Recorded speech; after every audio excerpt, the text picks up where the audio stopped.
हे मालिक को निराकार सर्वाधार विश्वाधार परम तत्व, मैं तेरी शरण में आया हूँ और दुनिया का कोई भी रिश्ता नाता हमारे ऊपर बख्शिश नहीं कर सकता, हमारे कर्मों की को भस्मीभूत नहीं कर सकता, हमें कर्मों से छुटकारा नहीं दिला सकता। सिर्फ और सिर्फ परमेश्वर ये परब्रह्म निर्गुणाकार सर्वाधार विश्वाधार परम तत्व और इसका साक्षात जो स्वरूप है, जो समय का हाकम है, जो समय का सदगुरु है, जो समय का ब्रह्म ज्ञान आत्मवेता सदगुरु है, उसकी कृपा से और परमेश्वर के अनुग्रह से सासंगत जी सब कुछ होता है। तो एक बार निराकार कहने से, सिर्फ एक बार निराकार कहने से भगवान ब्रह्म जी की, विष्णु जी की, शिव की और इस अखिल ब्रह्मांड में जितने भी अनेकों दिव्य शक्तियां हैं, उन सब का सासंग जी, उन सब के आगे गुहार लग जाती है, उन सब के आगे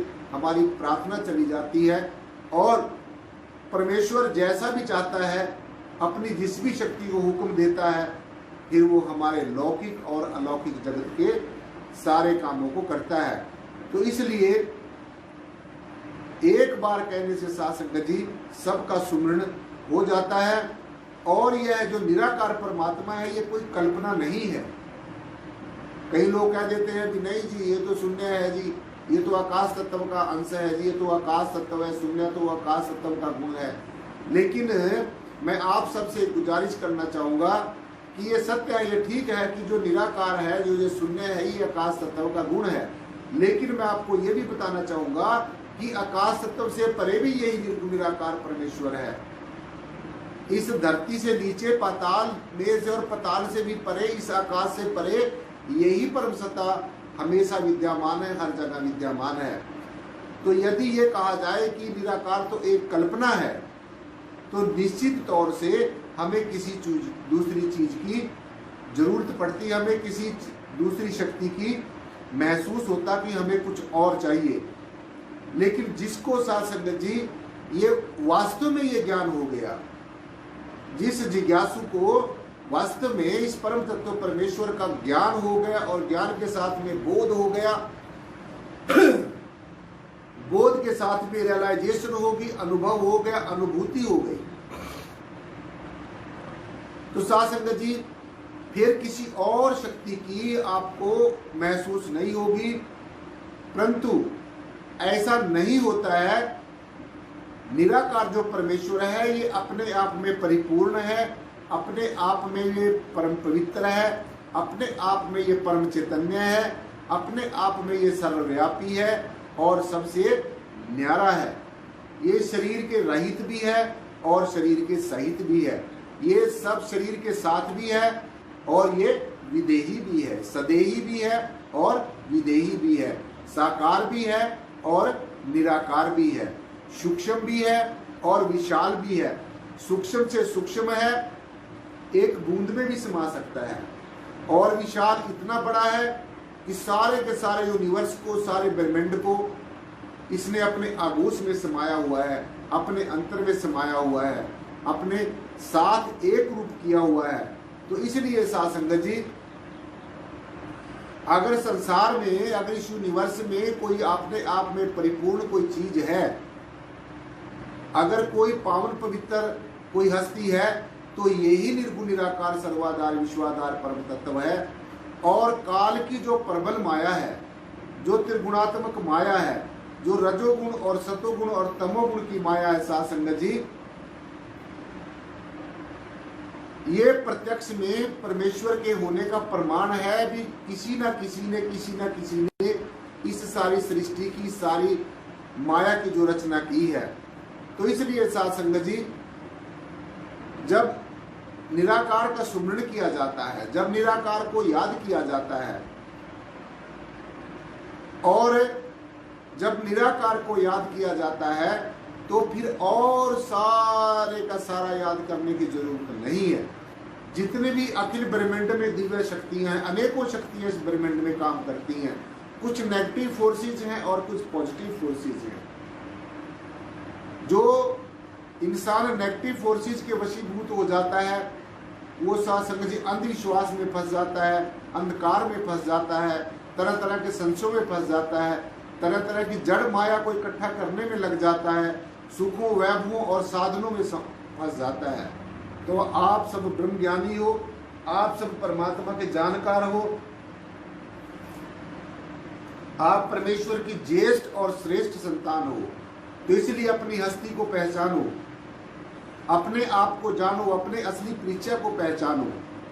तो शासक जी हमने समझना होगा कि ये जो निर्गुण निराकार सर्वाधार विश्वाधार परम तत्व है, जो अपने आप में पवित्र है और परिपूर्ण है, तो इसका सुमरण करने से शासक जी, जब इसका सुमरण किया जाता है तो तभी आत्मा का ज्ञान और ध्यान से अंतःकरण में जो सुप्त अवस्था में पड़ी हुई जो शक्तियां हैं वो जागृत होती हैं।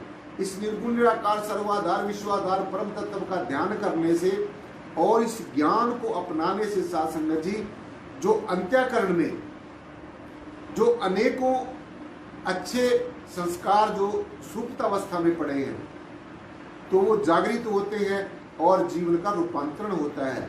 और अगर इस निर्गुण निराकार सर्वाधार विश्वाधार परम तत्व का ज्ञान लेकर इसका ध्यान करने से जीवन में अगर बदलाव नहीं आता, तो फिर ये समझ लेना चाहिए कि अभी बाहर से तो जीव कह रहा है, लेकिन उसके अंतःकरण में अभी इसका प्रभाव नहीं पड़ा है। तो मैंने आपको कल भी ये बात बताई थी, आज भी बता दूं कि अगर ज्ञान लेने के बाद में कोई अनुभव नहीं होता, अपने अंतर में शब्द धुन की प्राप्ति नहीं होती, प्रकट नहीं होती, तो ये नहीं समझ लेना चाहिए कि अंतःकरण में ये शक्तियां नहीं है। ये बाखूबी हमारे अंतर में हमारे अंगसंग है। घट घट अंतर सर्व निरंतर, बाहर क्या रे मन बाहर खोजन जाई, सर्वव्यापी सदा अलेपा तोहे संग समाई। जो सर्वव्यापी ये निर्गुण निराकार सर्वाधार परम तत्व है, ये हमेशा आपके अंगसंग है। ये सर्वव्यापी सदा अलेपा, ये अलेप है, इसके ऊपर कोई किसी तरीके का आवरण नहीं चढ़ सकता, इसके ऊपर किसी तरीके से इसको प्रभावित नहीं किया जा सकता। ये अजर है, अमर है, अविनाशी है।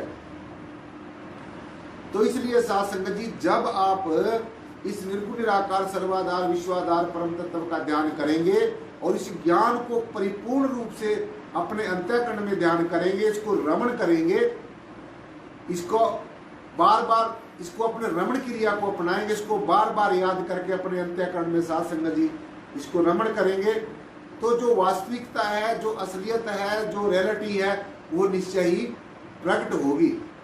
और ये साध संगत जी इतना कीमती है, बेशकीमती है कि जिसकी तुलना हीरे जवाहरात सोना चांदी और जो बेशकीमती रत्न है उनसे भी नहीं की जाती। सीधा सीधा आपने ये समझ लेना है कि ये जो निर्गुण निराकार का जो ज्ञान रत्न है, ये जो ज्ञान रत्न है साध संगत जी, ये जितने भी दुनिया के अनमोल रत्न है, बेशकीमती रत्न है, ये ज्ञान रत्न सब में श्रेष्ठ है, सब में ये पवित्र है। तो इसलिए सदगुरु के वचन अचूक और अमोघ होते हैं। सदगुरु के वचन हमेशा अटल होते हैं। सदगुरु के वचनों में कभी भी कमी नहीं आ सकती। हमारे अंदर कमी आ सकती है, साधक की साधना में कमी आ सकती है, साधक की आराधना में कमी आ सकती है। और इसका जो ये नहीं हमने कहना है कि मेरी साधना में कमी है, सदगुरु की कृपा नहीं है। सदगुरु तो हमेशा कृपा कर ही रहा है, लेकिन जिसके कर्म, प्रारब्ध कर्म, संचित कर्म और वर्तमान के कर्म, जिसका जखीरा कर्मों का ज्यादा होता है, उसको ज्यादा मेहनत करने की जरूरत पड़ती है।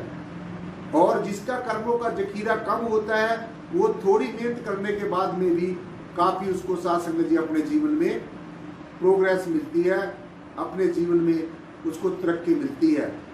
तो जितनी भी दंत कथाएं हैं और व्यर्थ की कोई कपोल कल्पनाएं हैं, ध्यान से सुन लेना, जितनी भी दंत कथाएं हैं, जो इंसान की बनाई हुई बातें हैं, जो मैन मेड हैं, वो साध संगत जी सब व्यर्थ हैं। और सारी की सारी जो दंत कथाएं हैं और व्यर्थ की कपोरी जो कल्पनाएं हैं, उनसे रहित साध संगत जी जो सदगुरु है वो साक्षात सगुण ब्रह्म है और निर्गुण ब्रह्म भी है। तो ये हमने अच्छी तरीके से समझ लेना चाहिए कि जो सदगुरु है साकार भी है, निराकार भी है, सगुण भी है, निर्गुण भी है, सब कुछ सदगुरु है। बस मैं नहीं समझता परम तत्व कौन है कौन नहीं, बस सदगुरु है मेरा जो कुछ भी है, क्योंकि सदगुरु ने ही हमें इस परमेश्वर के साथ मिलाया है। तो इसलिए बार बार सदगुरु का थैंक्स करना है, शुक्रिया अदा करना है। और सदगुरु की महिमा में, सदगुरु की गरिमा में, सदगुरु की शान में कुछ ना कुछ अगर नहीं कह सकते तो ध्यान से, बड़ी तवज्जो से सुनना बहुत ज्यादा जरूरी है। तो जिस प्रकार से ये अडोल सत्ता है, ये अडोल सत्ता है, इसको समझकर, इसके साथ जुड़कर आप भी अडोल हो सकते हैं, आप भी अडिग हो सकते हैं, आप भी संकल्पवान हो सकते हैं। परंतु ये जो इल्म है, ये जो पराविद्या है, ये जो आत्मा का ज्ञान है, ये जो परब्रह्म का ज्ञान है, इस इल्म को साथ संगत जी अमल में जरूर लेना है। आपको बार बार ये राय दी जाती है, ये सलाह दी जाती है कि ज्ञान के साथ साथ में ध्यान का होना, इल्म के साथ साथ में अमल का होना बहुत जरूरी है, अति जरूरी है। बाहर का पूरा ज्ञान कथने से और सुनने से कुछ नहीं हो सकता जब तक आप उसको अपने अमल में नहीं लेते। जब तक ये जीव भटकता ही रहेगा, ये जगह जगह भटकता रहेगा, तरह तरह के धार्मिक कृत्यों में फंसता रहेगा, व्रतों में, उपवासों में, और जितने भी धार्मिक कृत्य हैं, तरह तरह का जो तीर्थाटन है, तीर्थों के ऊपर घूमना फिरना है, स्नान आदि करना है, ये जितने भी बाहर मुखी कर्म क्रियाएं हैं साथ संगत जी, इससे बाहर की मैल तो उतर सकती है लेकिन अंतर की मैल नहीं उतर सकती।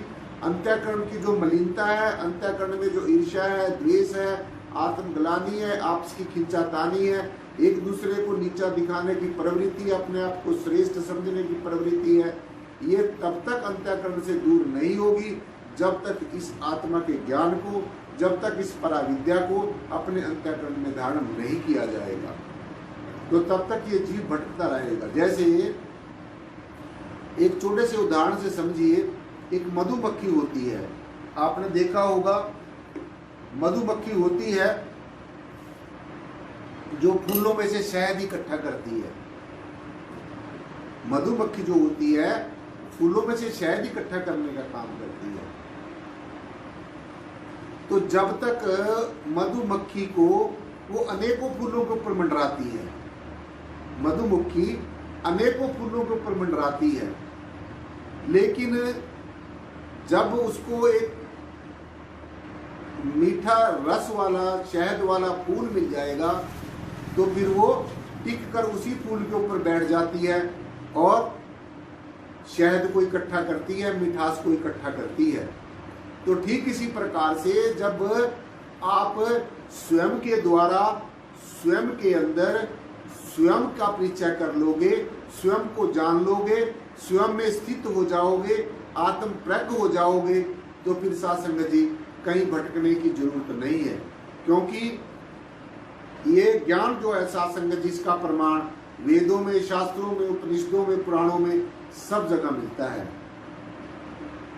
ये कोई मैं अपनी बनाई हुई बात नहीं कह रहा हूं साथ संगत जी, ये सब जगह मिलता है। तो जैसे मधुमक्खी को जब रस मिल जाता है, जब मधुमक्खी को रस वाला फूल मिल जाता है, मिठास वाला फूल मिल जाता है, फिर वो उसके ऊपर टिक कर बैठ जाती है, फिर वो साथ संगत जी जगह जगह भटकती नहीं है। ठीक इसी प्रकार से जब इस परब्रह्म जय श्री प्रियतम निर्गुण निराकार सर्वाधार विश्वाधार परम तत्व का ज्ञान हो जाता है, साथ साथ में बोध हो जाता है, रियलाइजेशन हो जाती है, एहसास हो जाता है, तो ऐसा ज्ञानवान महापुरुष भी फिर जैसे ये अडोल सत्ता है ऐसे ही अडोल हो जाता है, ऐसे ही स्थिर हो जाता है, ऐसे ही आत्म प्रज्ञ हो जाता है, स्वयं के अंदर स्थित हो जाता है, स्वयं के अंदर ठहर जाता है। बस यही अध्यात्म के अंदर साथ संगत जी एक जानने वाली बात है। सो इसलिए